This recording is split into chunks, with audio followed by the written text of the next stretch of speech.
Hello there, welcome to my channel, and I'm glad to have you in today's show. So, today we will be looking at what I call the gateways to wealth and gateways to riches.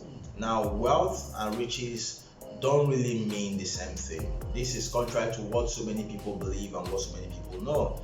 But wealth and riches are not, when we are talking about wealth and riches, we are not usually talking about the same thing. It's possible for a person to be wealthy. It's possible for a person to be rich without being wealthy, right? It's very possible for a person to be rich without being wealthy. So today in this show, we're looking at the gateway to wealth and the gateway to riches. I'll be making that clarification so that you can have a better understanding of the conversation. So let's start with riches. When you say that someone is rich, what basically we are referring to in layman's language is that the person has money, right? The person is in possession of cash flow. That's more of one of the best ways to put it. The person has access to cash flow. So when you have access to regular and consistent cash flow, we can say that you are rich because you have money coming into your life on a regular basis. Now, what we know is that a person can be doing a lucrative job, or you can be running a lucrative business, which will ensure that you have regular cash flow coming into your life. But we know that what would determine how long you will stay with the money is a function of how you are able to manage it. So while your cash flow or your income helps you to get rich, or why we refer to your income as your gateway to riches, right? Savings is what I refer to as a gateway to wealth.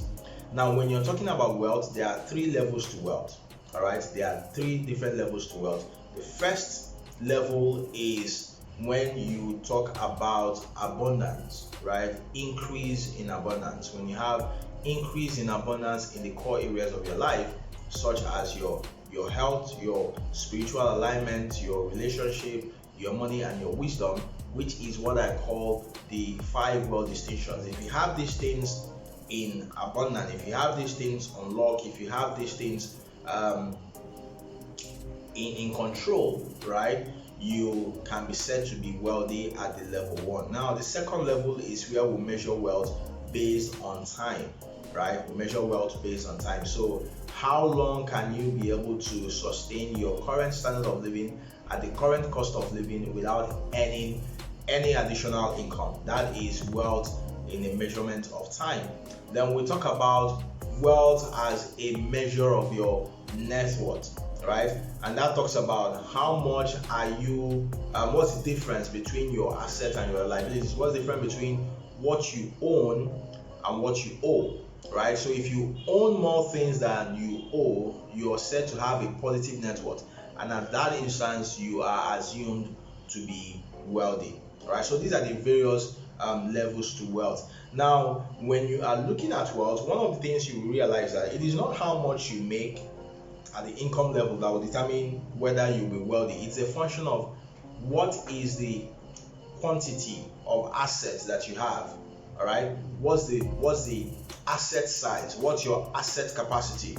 Okay, what is the size of assets that you have in your life, and how much are they bringing, or are these assets bringing into your life? So if you have assets that are bringing in a lot of money into your life, right, such that you can be able to sustain yourself at your current standard of living without having to work any other time or any other day, it simply means that you are wealthy, right? So if you are able to make money from your income, which is what makes you rich, and you're able to manage that money properly through having a saving system and having a spending planning process, then it simply means that you will have more money saved, right?